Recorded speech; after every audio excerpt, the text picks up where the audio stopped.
susar, herkes susar. Her yer kural, yıkın duvarları.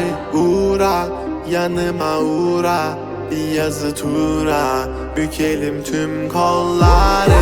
Koy koy yeni bir kat, onu da geçeyim iyi bir fark. Zoruna gidenin dili kurak, kapalı kapıya çeneni tak. Boş ver geri topla, verdiğin değerin dili olsa. Kalbimi vurmuş gidiyorsan, acı diliyorsan ve de biliyorsan. Kızgın güllerin üstüne düşmüş dolunayım ben.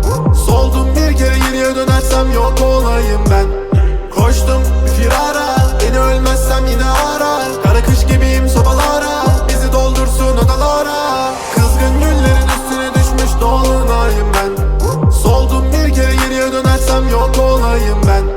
Koştum bir firara, beni ölmezsem yine arar. Kara kış gibiyim sobalara, bizi doldursun odalara.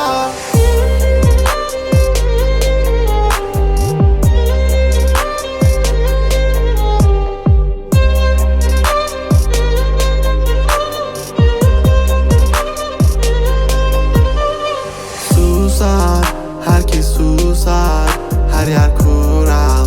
Yıkın duvarları. Uğra, yanıma uğra, bir yazı tura. Bükelim tüm kolları.